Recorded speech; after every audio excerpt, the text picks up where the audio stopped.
السلام علیکم جی dear listeners, کیسے ہیں آپ سب؟ دعا ہے، امید ہے آپ سب خیریت سے ہوں گے۔ الحمدللہ میں بھی بالکل خیریت سے ہوں جی۔ تو جو لوگ ناول جو ہے وہ ریگولرلی بیسس پر سن رہے ہیں، یعنی ڈیلی ایپیسوڈ آنے پر ڈیلی سن رہے ہیں، تو وہ ناول کے بارے میں اپنی رائے کا اظہار ضرور کیا کریں۔ انہیں کہانی پسند آ رہی ہے یا نہیں اور کیسی لگ رہی ہے۔ اس سے یہ ہوگا کہ دوسرے لوگ بھی جو کہانی سننا چاہتے ہیں انہیں اندازہ ہوگا کہ کہانی کیسی ہے۔ اگر انہیں اچھی لگے گی، انہیں بھی پسند آئے گی آپ کی کامنٹ، آپ کی رائے دیکھ کر، تو وہ بھی سنیں گے۔ اور اگر ان کو پسند نہیں آئے گی یا آپ سب کے کامنٹس دیکھ کر انہیں اندازہ ہوگا کہ کہانی اچھی نہیں ہے، تو وہ اپنا وقت جو ہے وہ ضائع نہیں کریں گے اور وہ کہانی کو نہیں سنیں گے۔ اور بہت سارے لوگ مجھے معلوم ہے کہ لاسٹ ایپیسوڈ تک انتظار کرتے ہیں اور ناول ختم ہونے کے بعد ہی اکثر کہانی سننا شروع کرتے ہیں۔ لیکن جو ریگولرلی سنتے ہیں تو وہ پلیز کہانی کے بارے میں اپنی رائے کا اظہار ضرور کیا کریں، تاکہ دوسرے لوگ جو ہیں انہیں بھی اندازہ ہو سکے کہ کہانی کیسی ہے اور انہیں سننا چاہیے یا نہیں۔ فی الحال بڑھتے ہیں ہم ناول کی جانب، جس کی فرمائش ہم سے کی ہے ریڈ روز نے۔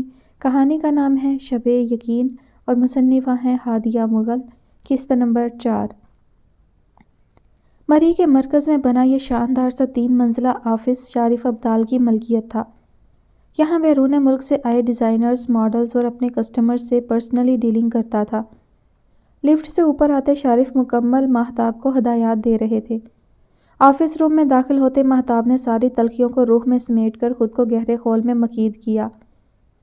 ہائے مسٹر چارلی۔ شارف ابدال آگے بڑھ کر مسٹر چارلی سے ملے، جبکہ مہتاب پیچھے ہی موجود رہی۔ وہ 35-40 سال کا شخص تھا جس کے دونوں اطراف 2 گارڈز موجود تھے۔ شارف کے اندر آتے ہی اس نے چاروں گارڈز کو باہر جانے کا اشارہ کیا۔ وہاں شارف، چارلی اور چارلی کے ساتھ ایک شخص موجود تھا۔ بلیک ویلوٹ لانگ ڈریس میں ملبوس مہتاب علوی کھلے بال دونوں اطراف میں بکھرائے گہرے گلے کے ساتھ شعلہ جوالہ بنی آگے آئی۔ بلیک سموکی میک اپ نے نقوش کو مزید ابھار سا دیا تھا۔ لبوں پر سجی بلڈ لپسٹک ان 2 مردوں کو بار بار اپنی جانب متوجہ کر رہی تھی۔ Meet her, she is my personal assistant. Sharif نے اس کا تعارف کروایا تو مہتاب جھجکتی مزید آگے آئی۔ مسٹر شارف، ایشین بیوٹی کی اسپیشلٹی یہی ہے، یہ ہر روپ میں پیاری لگتی ہیں، یہی تو خاص بات ہے۔ شی از سو گارجیس اینڈ ایبسولوٹلی ہاٹ۔ اگر آپ کی اسسٹنٹ اتنی خوبصورت ہے تو نہ جانے آپ کے جیکٹس کوٹ کے ڈیزائنز کتنے یونیک ہوں گے۔ چارلی نے بے ساختہ مہتاب کا ہاتھ جکڑ کر اسے اپنے برابر بٹھایا۔ مہتاب علوی کی سانس رکی تھی۔ اس نے التجائیہ انداز سے شارف کو دیکھا۔ شارف دیکھ کر بھی انجان بن گیا۔ اپنے بازو پر چارلی کا ہاتھ رینگتا محسوس کیے وہ جھجکتے ہوئے اٹھ کھڑی ہوئی۔ شارف کی گرے آنکھوں نے اسے گھورا، لیکن وہ بھی سخت تاثرات چہرے پر نمایاں کیے نظر انداز کر گئی۔ شو سم ڈیزائنز مسٹر شارف۔ چارلی کافی خوش مزاج شخص تھا، تبھی انہوں نے مہتاب کا جھجکنے پر کوئی تاثر نہیں دیا۔ مہتاب نے پروجیکٹر آن کیا۔ اسکرین پر طرح دار حسینائیں ابھرتی ہوئی نئی ماڈلز نیم برہنہ لباس کے اوپر کوٹ پہنے کھڑی تھیں۔ ان کے نمایاں ہوتے نشیب و فراز نے چارلی کے ہونٹوں کو سکوڑا۔ وہ بے تاثر نگاہ سے اسکرین کو دیکھتی رہی۔ وہ ان لڑکیوں کے بارے میں کیا کہتی؟ وہ خود بھی تو اس دلدل میں دھنسی ہوئی تھی۔ دس ون، چارلی نے ایک تصویر کی جانب اشارہ دیا۔ ریڈ امپورٹڈ کوٹ پہنے ایک خوبصورت بے باک سی لڑکی چیئر پر نہایت بے ترتیب حلیے میں دراز تھی۔ مہتاب نے نگاہ پھیر لی۔ بنت حوا اپنی ہی ہمزاد کو دیکھ کر شرما رہی تھی، یا پھر سیاہ نین یہ منظر ازبر بھی نہیں کرنا چاہتے تھے۔ گال جیسے تپ رہے تھے۔ گھٹن بڑھ کر مہتاب کی پیشانی نم آلود کر گئی۔ چارلی نے وہ ڈیزائن پسند کر لیا تھا۔ شارف نے مہتاب کو اوکے کا اشارہ دیا تو وہ سر اس بات میں ہلاتی سائیڈ چیئر پر دراز ہوئی۔ گہرے کٹ سے برہنہ پنڈلی سامنے نمایاں ہونے لگی۔ چارلی کی تیز نگاہ مکمل مہتاب علوی پر جم چکی تھی۔ وہ معاملات طے کرتا ایک آدھ نگاہ مہتاب پر بھی ڈال رہا تھا۔ مسٹر شارف، میں مہتاب کے ساتھ کچھ ٹائم سپینڈ کرنا چاہتا ہوں۔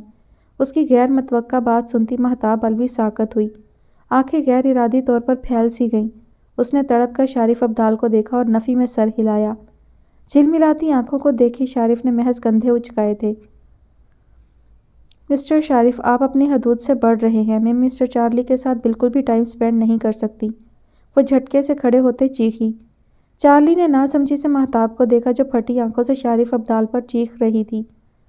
Mahtab Alvi, behave yourself. انہوں نے جسٹ ایک کافی کے لیے کہا ہے اور یہ ہمارے لیے فائدہ مند ہی ہوگا۔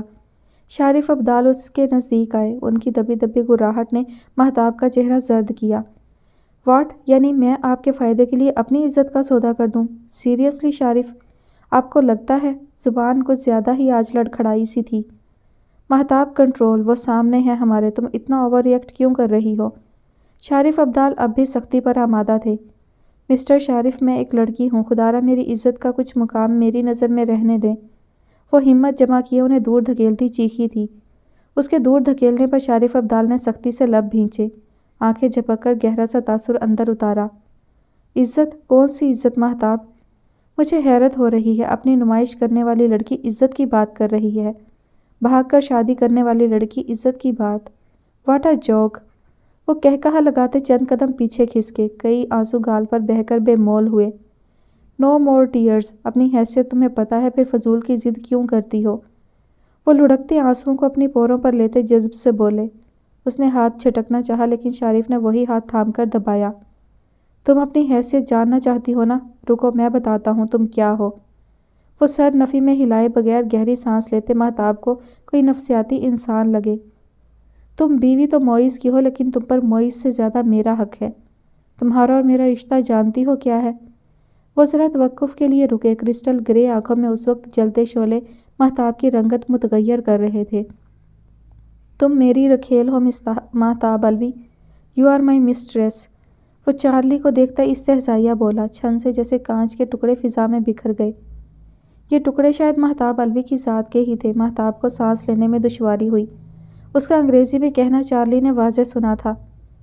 رکھیل کا مطلب سمجھتی ہو نا؟ وہ گھور سیاہ آنکھوں میں گہرائی سے جھانکتے مہتاب کو حقیقت ازبر کروا رہے تھے۔ تمہارے باپ نے خود تمہارا سودا کیا تھا، یاد ہے تمہیں؟ وہ شرمسار تھا، وہ میرے آگے ہاتھ جوڑے کھڑا تھا۔ اس نے کہا تھا کہ میں اب سے تمہارا سرپرست ہوں، تم میری ذمہ داری ہو، اور جب کوئی ذمہ داری مل جاتی ہے نا تو پھر شارف اس ذمہ داری میں کوئی لاپرواہی نہیں برتتا۔ اس کا بازو جکڑتے اس نے اپنے قریب کھینچا، اس کے کندھے پر ہاتھ رکھے سسکی لیتی وہ بمشکل تھمی تھی۔ چارلی بے ساختہ اٹھ کر مہتاب کی جانب آیا۔ ہے شارف، کول مین، آئی انڈرسٹینڈ۔ اگر یہ نہیں جانا چاہتے تو تم فورس مت کرو، میں زبردستی کا قائل نہیں ہوں۔ چارلی ہاتھ اٹھائے شارف کو روک چکا تھا۔ ڈونٹ وری مسٹر چارلی، میں زبردستی نہیں کر رہا، مس مہتاب کو میس کریٹ کرنے کی عادت ہو چکی ہے۔ شارف ابدال ازلی مسکراہٹ بحال کرتے مہتاب کو بازو کے نرگے میں لیتے چارلی کی جانب متوجہ ہوئے۔ وہ گہرے سانس لیتی آکسیجن کی بحالی کے لیے تڑپی۔ فضا میں آکسیجن کم کیسے ہوتی ہے آج مہتاب الوی کو احساس ہو رہا تھا۔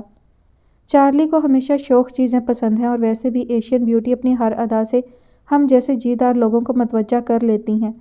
چارلی کی پرشوق گہری سی نگاہ اب بھی مہتاب پر تھی۔ وہ شخص شاید نگاہوں سے ہی بھسم کرنا جانتا تھا۔ شارف اور چارلی اس وقت مہتاب کو خونخوار بھیڑیے لگے جو اسے نوچ لینا چاہتے تھے۔ کئی بار وہ میٹنگز میں گئی تھی، کئی بار اس نے یہ تعفن زدہ نظریں برداشت کی تھیں، لیکن آج جو کیفیت تھی وہ شاید کبھی نہیں ہوئی تھی۔ دل آج پھر اس شخص کی سچائی پر پچھتایا تھا۔ وہ تھپڑ شدت سے یاد آیا جو اس نے کبھی شہرام الوی کو مارا تھا۔ آج دل کر رہا تھا وہ اپنے منہ پر مارے اور مار مار کر اپنے گال لال کر لے۔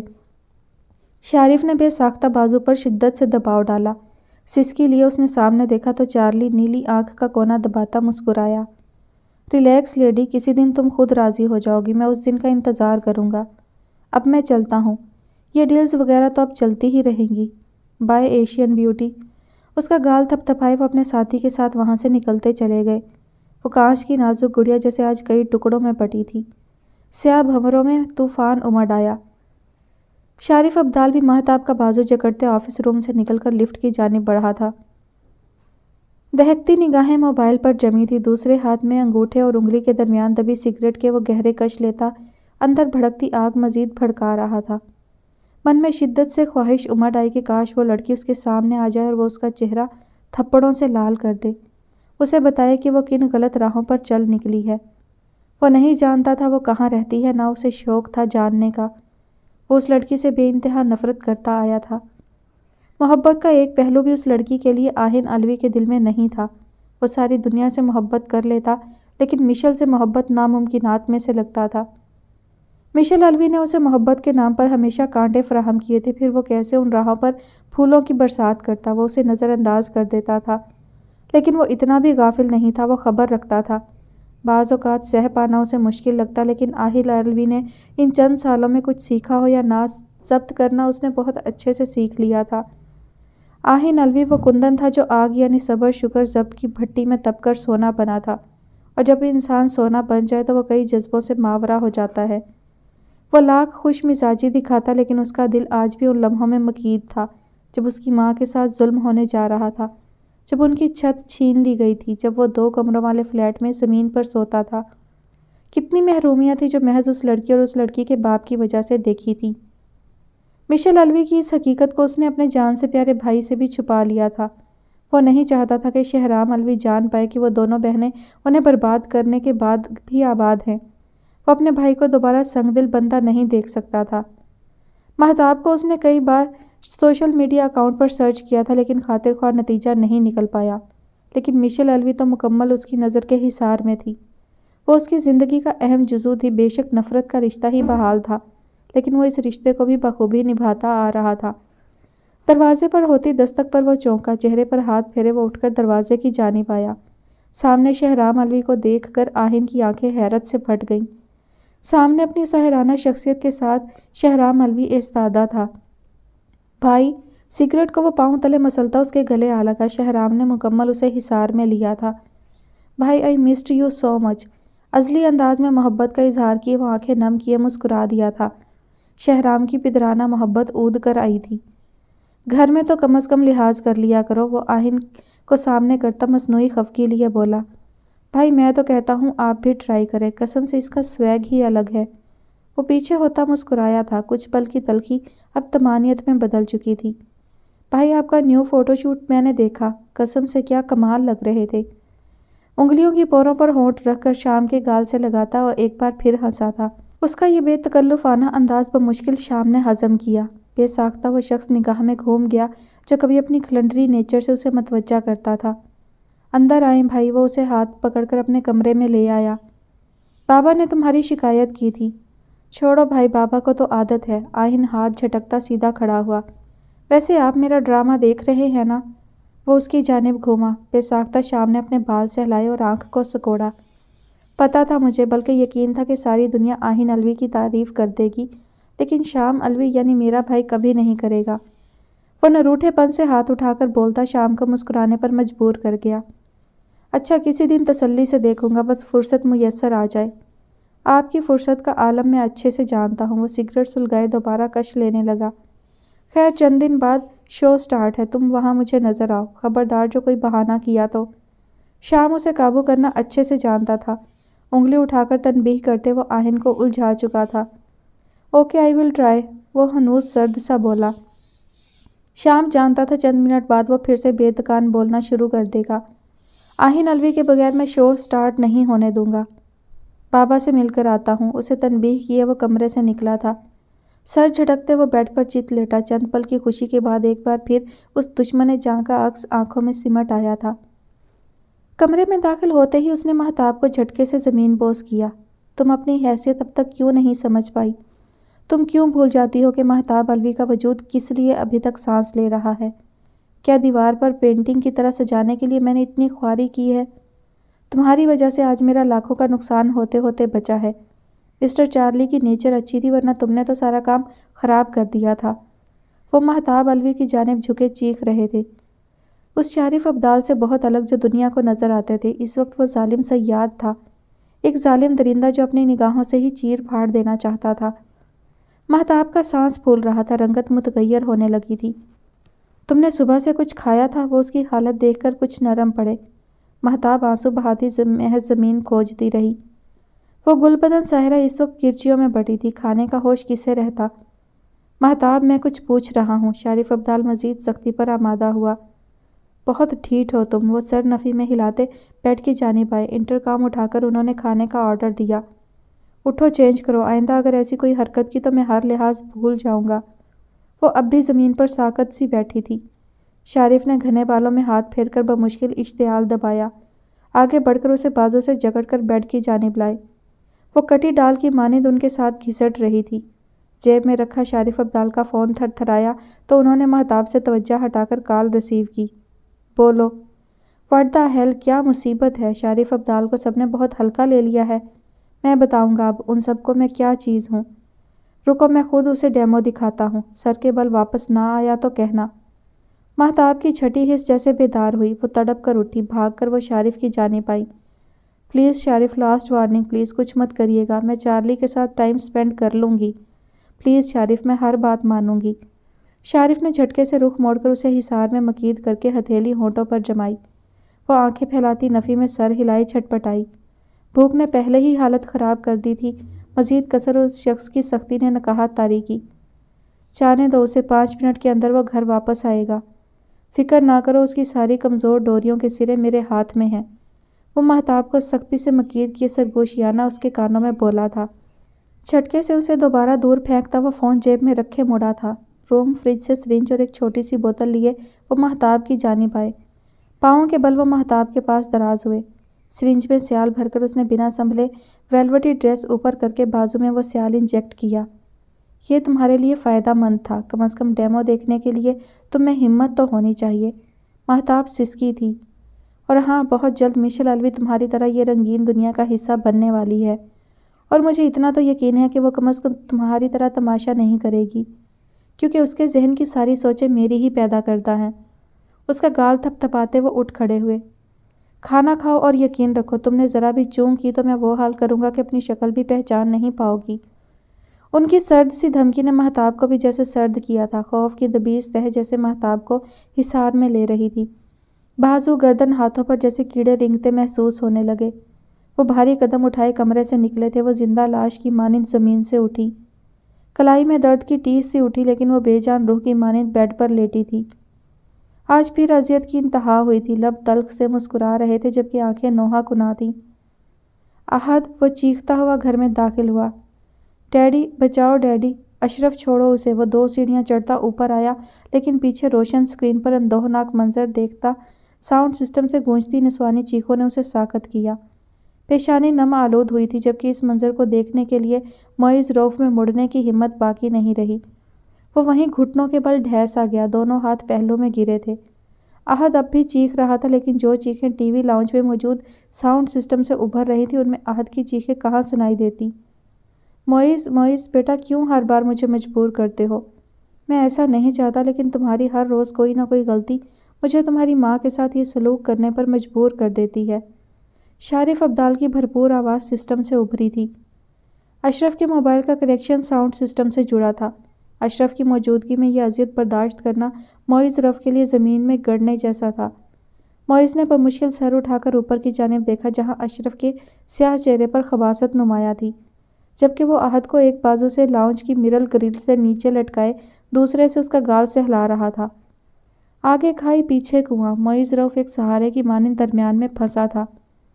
بیٹا، اتنی خواری اچھی نہیں ہوتی، میں ہر ہفتے تمہاری ماں کی آواز سنا تو دیتا ہوں، پھر تم کیوں انہیں ڈھونڈنے کی زحمت کرتے ہو؟ اب دیکھو، آج پھر مجھے مجبوراً تمہاری ماں کو بولنے کی زحمت دی۔ وہ لوٹا پٹا شخص اب بھی سیڑھیوں پر تھکا ہارا سا بیٹھا رہا۔ ڈیڈی، احد کی آواز ایک بار پھر ابھری، وہ روتا ہوا معصوم سا بچہ مدد کے لیے تڑپ رہا تھا۔ معیز نے سرخ آنکھوں سے اس چھوٹے سے بچے کو دیکھا۔ اشرف کا ہاتھ رینگنے لگا تھا، احد تڑپ سا رہا تھا۔ اس نے ایک زوردار چٹکی اس کے گال پر کاٹی۔ آہ ڈیڈی، وہ تیزی سے اوپر بھاگا۔ معیز، سٹاپ اٹ یار، اپنے ڈیڈ کی بات کو مکمل نہیں سنو گے؟ شارف ابدال کی گمبھیر سی آواز میں معیز کو غیر محسوس سے خطرہ کی بو محسوس ہوئی۔ معیز کے قدم ٹھٹک سے گئے۔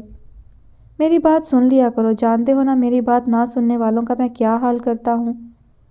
مجھے آپ کے کسی سوال کا جواب نہیں دینا، آپ مجھے مار دیں شارف، مار دیں مجھے۔ وہ سرخ آنکھوں سے چیختا بے بسی کی اتھاہ گہرائیوں میں تھا۔ شکست خوردہ سا وہ دوبارہ زمین بوس ہوا۔ کبھی گرنا کبھی اٹھنا، معیز رف کی زندگی ایک تماشا بن گئی تھی۔ ہاں، میں کون ہوتا ہوں مارنے والا؟ خیر، کام کی بات پر آتے ہیں۔ زوار الوی مہتاب کی رخصتی چاہتا ہے، اور میں جانتا ہوں تم دونوں نے نکاح نہیں کیا، یا کیا بھی ہے تو کیوں کیا ہے۔ نہ جانے تم نے کیا گیم کھیلا ہے، مجھے سچ بتا دو، میں مہتاب کو آزاد کر دوں گا اور رخصتی بھی روک دوں گا۔ وہ آج پھر وہی سوال کر رہے تھے، اور اس سوال کا جواب نہ دینے کی قسم اس نے پچھلے 6 سال سے کھائی تھی، پھر آج کیسے جواب ممکن ہوتا؟ آپ میری جان بھی لے لیں گے نا، تب بھی نہیں بتاؤں گا، اور مہتاب میری بیوی ہے، میرے نکاح میں ہے وہ۔ آپ کون ہوتے ہیں اسے آزاد کرنے والے؟ میں آپ کی حقیقت زوار الوی کو بتا کر رہوں گا، ایک دن آپ بے نقاب ہوں گے۔ اللہ کا قہر آپ پر ضرور نازل ہوگا۔ غیر مرئی سی قوت بحال کیے وہ سیدھا اٹھا، اوپر بڑھ کر اس نے احد کو اشرف سے چھینا اور زوردار دھکا اسے مارا۔ وہ پیچھے کی جانب گرا تھا، شدت سے احد کو خود میں بھینچے وہ سسکا تھا۔ وہ بظاہر مضبوط شخص اندر سے احد جیسا ہی تھا، معصوم، سہما ہوا۔ اس درندگی کا عذاب تو اس نے ایک عمر سہا تھا، پھر کیسے وہ احد کی تکلیف سمجھ نہ پاتا۔ وہ پھولے سے گالوں والا سفید بچہ سختی سے مٹھیوں میں شرٹ جکڑ چکا تھا۔ بس پاپا آ گئے ہیں، اب کچھ نہیں ہوگا۔ وہ اشرف کو قہر آلود نگاہ سے دیکھتا اندر کی جانب بڑھا تھا۔ شارف ابدال کی آواز اب بھی گونج رہی تھی، لیکن وہ نظر انداز کرتا کمرے کا دروازہ بند کر چکا تھا۔ یہاں بیٹھو، ڈیڈی آ گئے ہیں، اب کبھی چھوڑ کر نہیں جاؤں گا۔ بابا سے غلطی ہو گئی، بابا کا دھیان بٹ گیا تھا۔ وہ نرم چھوٹے ہاتھوں کو بے تحاشا چومتا سسکا تھا۔ احد سہما سا موئز کو دیکھ رہا تھا۔ بابا کو معاف کر دو احد۔ وہ ایک بار پھر شدت سے اسے خود میں سموتا سسک اٹھا۔ ہینڈ بیگ جھلاتی وہ گھر میں داخل ہوئی۔ حسب توقع شبنم خاتون لاؤنج میں کچھ مردوں کے ساتھ خوش گپیوں میں مصروف تھیں، جو بظاہر تو ان کی این جی او کے اہم اراکین تھے، لیکن ان کی حقیقت اور باروب چہروں کے پیچھے چھپی خباثت مشل الوی کو ازبر ہو چکی تھی۔ کچھ دیر پہلے جو چہرہ کھلتا گلاب تھا، اب سپاٹ تنفر زدہ تھا۔ سبز مغرور نینوں میں سرد مہری ابھر آئی، جبکہ لب سختی سے بھینچے وہ لاؤنج سے گزر کر اوپر کی جانب بڑھنے لگی۔ مشل، شبنم کی آواز پر اس نے آنکھیں گھما کر گردن ہلکی سی پیچھے گرائی۔ مام، آپ اچھے سے جانتی ہیں مجھے آپ کی ان سو کالڈ دوستوں میں کوئی انٹرسٹ نہیں، پھر کیوں آپ ہمیشہ مجھے پکارتی ہیں؟ آپ اگر اپنا کام کر رہی ہیں تو کرتی رہیں، مجھے گھسیٹنا ضروری ہوتا ہے؟ سبز رنگ آنکھوں سے چھلکتی رعونت وہاں ایستادہ تین باحیثیت مردوں کو بھی سٹپٹانے پر مجبور کر گئی تھی۔ وہ ایسی ہی منہ پھٹ بے باک اور اپنی من مرضی کے فیصلے کرنے والی، اس ماحول کی عادی کرنے والی بھی تو شبنم بیگم خود تھیں، اب کیوں وہ کم کرتی؟ سنہری بال جو لٹوں کی صورت دونوں جانب پھیلے سے تھے، انہیں ہاتھ سے جوڑے کی شکل دیتی وہ تیزی سے اوپر کی جانب بڑھ گئی۔ اس وقت مشل الوی کے لیے سب سے ضروری کام محض سونا تھا۔ اپنی خوبصورتی کو وہ چند ٹکے کے مردوں کو ٹائم دینے کے لیے برباد نہیں کر سکتی تھی۔ کمرے میں داخل ہو کر اس نے گہری سانس بحال کی، وجود پر جیسے کئی من بوجھ اتر آیا۔ وہ خود کو گہری کھائی میں محسوس کرنے لگی۔ وہ جانتی تھی وہ مرد وہاں کیوں موجود ہیں۔ یہ گھر طوائف خانہ تو نہیں، لیکن اس سے کم بھی نہیں تھا۔ وہ بے باک تھی، نڈر تھی، بلکہ ہر برائی میں اس میں بددرجہ عتم موجود تھی، لیکن ان مردوں کی قربت سے اسے گھن آتی تھی، ایک ناگوار بو تھی جو اسے بعض اوقات محسوس ہوتی۔ آج بھی اسد کے کندھے پر سر رکھتے اس شدید بو اپنے ارد گرد محسوس کی تھی، جو شاید چند پل میں اس کی سانس ہی روک دیتی، لیکن وہ شارف پر حد درجہ اعتماد کرتی تھی۔ اس شخص کی ان 6 سالوں کی محنت نے مشل الوی کو اصل دلدل میں ہی دھکیلا تھا۔ وہ اس کی ہر سوچ پر قابض تھا۔ وہ ادھر ادھر تو نہیں بھٹکی، لیکن وہ شارف ابدال کے جال میں مکمل پھنس چکی تھی۔ شارف ابدال مشل الوی کی زندگی کا مسیحا تھا، یا پھر اس کی محدود سوچ نے شارف کے علاوہ کسی پر دھیان نہیں دینے دیا تھا؟ وہ شخص دماغ سے کھیلتا تھا، اپنے داؤ پیچ آزما کر وہ ہر انسان کو قابو کرنے کا ہنر رکھتا تھا۔ اس گھر میں اگر کسی مرد پر وہ بھروسہ کرتی تھی تو وہ شارف ابدال تھا۔ مشل الوی بھی تو اس کی منفرد شخصیت کے باعث اسے ایک الگ سی حیثیت دینے لگی تھی۔ فی الحال وہ سونا چاہتی تھی، بنا چینج کیے وہ بیڈ پر ڈھہ سی گئی۔ 15 دن بعد وہ آج واپس لوٹ آئی تھی۔ اس سارے عرصے میں وہ ایک بے جان مورت کی مانند شارف ابدال کی ہر میٹنگ اٹینڈ کرتی رہی۔ نہ شارف ابدال نے اسے تنگ کیا، نہ اس نے اوور ریئیکٹ کیا۔ گھر میں داخل ہو کر وہ سیدھا اپنے کمرے کی جانب بڑھی، اور پھر کمرے میں آ کر مہتاب الوی کا ضبط ٹوٹ گیا تھا۔ آنسو پھر شدت سے بہہ نکلے، اپنی بازو کو کھرچتی وہ دیوانی ہونے لگی۔ گہری خراشیں بازوؤں پر ابھر آئیں جن سے خون نکلنے لگا تھا۔ چیخ چیخ کر گلے میں خراشیں ابھر آئیں۔ اپنے کمرے میں تیار ہوتی مشل نے واضح مہتاب کی چیخیں سنی تھی۔ وہ عادی تھی ان سب چیزوں کی۔ وہ ہنوز بے حس بنی اپنے کام میں مصروف رہی۔ اسے حیرت بھی ہوتی تھی کہ وہ لڑکی شارف ابدال کے ہم قدم ہونے کے باوجود بھی فضول میں تماشے کرتی ہے، حالانکہ اس شخص کی ہمراہی میں کون ناخوش رہ سکتا ہے۔ وہ بڑبڑا کر رہ گئی۔ چند ساعتوں بعد وہ نکسک سی تیار کمرے سے نکلی۔ مہتاب کے کمرے سے ابھرتی سسکیوں نے آج بے ساختہ مشل کے قدموں کو روکا تھا۔ وہ گہری سانس بحال کیے رخ موڑتی مہتاب کے کمرے کی جانب بڑھی۔ بنا دستک دیے وہ اندر داخل ہوئی۔ مہتاب سلیو لیس شرٹ اور ٹائٹس میں اجڑے دیار کی مانند زمین پر دراز تھی۔ مہتاب، مجھے سمجھ نہیں آتا تم چاہتی کیا ہو؟ شارف اتنے اچھے ہیں، تمہیں ہر معاملے میں سپورٹ کرتے ہیں۔ ایون جب تم نے معیز سے بھاگ کر شادی کی تب بھی بابا سے انہوں نے ہی بچایا تھا۔ ہر میٹنگ میں وہ تمہیں لے کر جاتے ہیں، حالانکہ تمہاری یہ عیب زدہ زبان ہر چیز میں رکاوٹ کی وجہ ہے۔ بابا کو شارف نے زمین سے اٹھا کر آسمان کی بلندیوں پر پہنچا دیا۔ سب کچھ تمہیں حاصل ہے، پھر تم کس بات کا غم مناتی ہو؟ اپنے پیچھے مشل کی آواز سنتی وہ سیدھی ہوئی، دل چاہا بھاگ کر اس کے گلے جا لگے، لیکن اس کی چند لمحوں کی گفتگو نے اسے وہیں ساکت کیا تھا۔ وہ اسے وہیں ایستادہ دیکھ کر سر جھٹکتے باہر کی جانب بڑھنے لگی، لیکن وہ تھمی تھی۔ مہتاب الوی بھاگ کر اس کے روبرو ہوئی۔ مشل نے حیرت سے آنکھیں پھیلا کر اس کا متورم چہرہ دیکھا اور ابرو اچکائے، سوالیہ انداز اپنایا۔ بے ساختہ وہ مشل کے گلے لگتی پھوٹ پھوٹ کر روئی۔ مشل تھم سی گئی، سانس جیسے سینے میں اٹکا۔ لرزتی تڑپتی مہتاب الوی نے شدت سے اسے تھاما تھا۔ ہاتھ میں جکڑا بیگ زمین بوس ہوا۔ وہ اسے دور ہٹانا چاہتی تھی، لیکن نہ جانے کیوں نہیں کر پائی۔ مشل، خدارا مجھے جھٹکنا مت، میں تمہیں کچھ بتانا چاہتی ہوں، پلیز کچھ مت بولنا۔ وہ سرگوشیانہ سسکی لیتی مدھم سا بولی۔ شارف اچھا انسان نہیں ہے، وہ غلط آدمی ہے، تم اس سے دور رہو، وہ تمہیں برباد کر دے گا، وہ تمہاری نسوانیت کا سودا کرنے والا ہے۔ تم کسی کے نکاح میں ہو مشل، میں تو برباد ہو چکی ہوں، لیکن میں تمہیں برباد نہیں کرنا چاہتی، تم کسی کی امانت ہو۔ ایک سانس میں حقیقت گوش گزارتی وہ سسکی تھی۔ مشل الوی کے سامنے جیسے زمین و آسمان گھوم کر رہ گئے۔ سبز رنگ آنکھوں نے جسے اندیکھی حقیقت کو بدقت قبول کیا۔ وہ ایک سانس میں ساری حقیقت بیان کرتی مشل کے ہوش اڑاتی بے حال ہوئی۔ نکاح؟ وہ ہولے سے بڑبڑائی۔ مشل نے دور ہٹنا چاہا، لیکن مہتاب نے اس کی ہر کوشش ناکام بنائی۔ مشل، میں ہر وقت شارف ابدال کی نگاہ کے حصار میں ہوں، پلیز مجھے جھٹک مت دینا، خدارا میں سچ کہہ رہی ہوں۔ تمہارا نکاح ہو چکا ہے، 5 سال کی تھی تم جب تمہارا نکاح ہوا تھا۔ آہن؟ ہاں آہن، سعادت چچا کا بیٹا۔ پلیز کچھ مت بولنا، پلیز میرے نمبر پر بھی میسج نہ کرنا، میرا موبائل ہیک ہے، وہ مکمل شارف کے کنٹرول میں ہے، پلیز مشل۔ وہ آج 6 سالوں کی چھپی حقیقت مکمل مشل کے حوالے کر چکی تھی۔ مشل نے جھٹکے سے مہتاب کو دور دھکیلا۔ چند ثانیے وہ ساکت رہی، لیکن یک لخت کانپتے ہاتھوں سے اس نے بیگ اٹھایا۔ لڑکھڑاتے قدموں سے وہ باہر کی جانب تیزی سے بڑھی۔ اسد کو اس نے کانپتے ہاتھوں سے میسج کیا کہ وہ آج نہیں آئے گی۔ بیگ کمرے میں داخل ہوتے ہی زمین بوس ہوا۔ یہ مہتاب کیا کہہ رہی تھی؟ اس کا نکاح کیسے؟ اسے کیوں نہیں پتا تھا کہ اس کا نکاح ہو چکا ہے؟ نہ کبھی زوار الوی نے، نہ کبھی شبنم بیگم نے ذکر کیا۔ پھر مہتاب کیوں کہہ رہی تھی؟ اور شارف برے انسان کیسے ہو سکتے تھے؟ وہ تو مشل کو ہر معاملے میں سپورٹ کرتے تھے، ان کی بدولت ہی تو وہ اتنی آزادانہ زندگی گزار رہی تھی۔ وہ اس کی ہر خواہش پوری کرتے تھے، پھر وہ شخص غلط کیسے؟ یقیناً مہتاب ہی جھوٹی تھی، اسے تو ہر معاملے میں واویلا کرنے کی عادت ہے۔ یہ سوچیں مشل کے دماغ کی تھیں، وہ سوچنا نہیں چاہتی تھی، لیکن نکاح کوئی عام بات نہیں تھی۔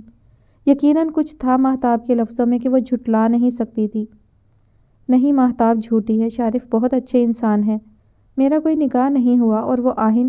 نہیں، ایسا کیسے ہو سکتا ہے؟ میں مام سے پوچھتی ہوں، ہاں وہ جواب دیں گی۔ وہ سب سوچوں کو بھاڑ میں جھونک کر تیزی سے نیچے کی جانب بڑھی۔ جاتے ہوئے اس نے ایک نظر مہتاب کے دروازے کی جانب ڈالی جو بند تھا۔ مام، وہ اونچی آواز میں انہیں پکار رہی تھی۔ بی بی جی، بڑی میڈم جا چکی ہیں، ملازمہ کی آواز پر اس نے بمشکل اشتعال دبایا۔